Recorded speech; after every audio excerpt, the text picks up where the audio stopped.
12 मांग तो नगर पालिका कर्मचारी संघ की और लगभग 8 से 10 मांग फायर कर्मचारियों की, जो उनकी प्रमुख थी, उन पर सहमति बन गई है।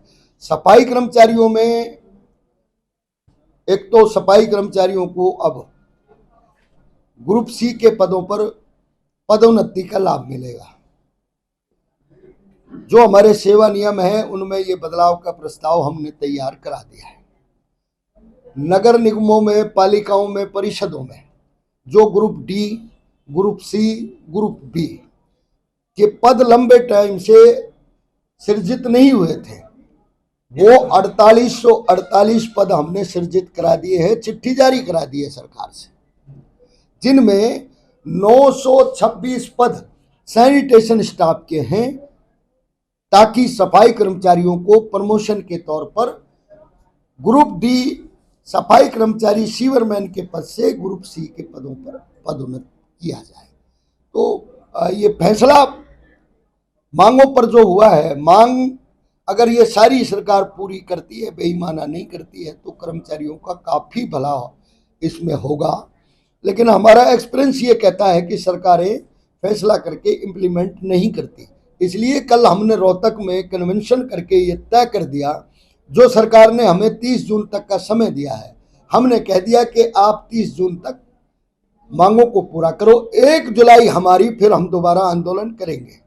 और ये हड़ताल हमने ये कहते हुए समाप्त की है कि हम सरकार के आश्वासन पर हड़ताल खत्म नहीं कर रहे हैं, बल्कि जनहित में इस हड़ताल को हम सस्पेंड कर रहे हैं, स्थगित कर रहे हैं, क्योंकि शहरों में गंदगी है, लोगों को बीमारियां हो सकती हैं। और 13 दिन हरियाणा प्रदेश के लोगों ने हमारा बदबू उन्होंने बर्दाश्त की। घरों के आगे, लोग अपने घर के आगे, कई तो ऐसे हैं केले का छिलका पसंद नहीं करते, उन्होंने ढेर के सामने बैठ करके अपना दिन गुजारा है, रात गुजारा, सहयोग किया है। लोगों का बहुत सहयोग है। मैं हरियाणा प्रदेश की जनता का नगर पालिका कर्मचारी संघ हरियाणा की ओर से हृदय से आभार करता हूं कि उन्होंने हमारी की गई सेवा के बदले में हमारा साथ दे करके बहुत हमारे मांगों को पूरा कराने में मुख्य भूमिका प्रदेश की जनता की रही है। इसलिए अब हम, जब सरकार 30 जून तक मांग पूरा नहीं करेगी, हम उन्हीं के दरवाजे पे जाएंगे, उनको साथ लेकर के फिर हम आंदोलन करेंगे। कि बातचीत हो गई और अब गेंद सरकार के पाले में है। सरकार मानी हुई सहमत मांगों को लागू करती है कि दोबारा से हड़ताल करवाती है। ये सरकार का दिया हुआ टाइम है, नरेश शास्त्री जी का नहीं है। सरकार ने बोला कि हम 30 जून तक जो आज बातचीत हुई है, इन सब के पत्तर निकाल करके इसको लागू कर देंगे। अब सरकार ने बोला है, शास्त्री जी तो बोला नहीं। और अगर ये 30 जून तक लागू नहीं करते तो इसका मतलब सरकार की नीयत में खोट है। तो अगर हम देख लेंगे, क्योंकि 30 जून को ही थोड़ी होंगे सारे लागू, उससे पहले स्टार्ट होने शुरू हो जाएंगे। मतलब जैसे कंपनसेशन है उनका 30 था, 50 देने में क्या दिक्कत है। नौकरी है, कैबिनेट की मीटिंग 18 को हो रही है, उसमें अप्रूवल करके मीटिंग मतलब नौकरी दी जा सकती है।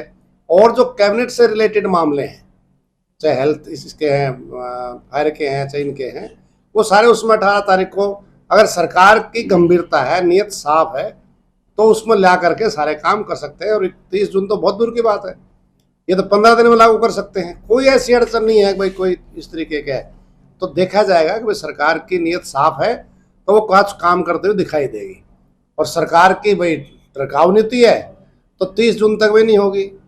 लेकिन ये जो हड़ताल वापस हुई है, जनता के हितों को ध्यान में रखते हुए, क्योंकि 14 दिन में गर्मी के सीजन में बहुत भयंकर बीमारी हो सकती थी। सरकार बातचीत की टेबल पर आई, कुछ अंडरस्टैंडिंग बनी, उधर से जनता की तकलीफ उसको ध्यान में रखते हुए और समय दिया 30 जून तक। ठीक है, सरकार इसको लागू कर दे, और लागू नहीं करती है तो 1 जुलाई से अगर स्ट्राइक होगी तो फिर सरकार के पास कहने के लिए कुछ भी नहीं हुआ। और प्रदेश की जनता भी कहेगी भाई नगर पालिका कर्मचारी संघ हरियाणा कोई कसूर नहीं है, सरकार ही कहीं निकम्मापन है कि दोबारा से हड़ताल है। तो इसलिए हम चाहते हैं कि ना हो हड़ताल, सरकार के पाले में गेंद है।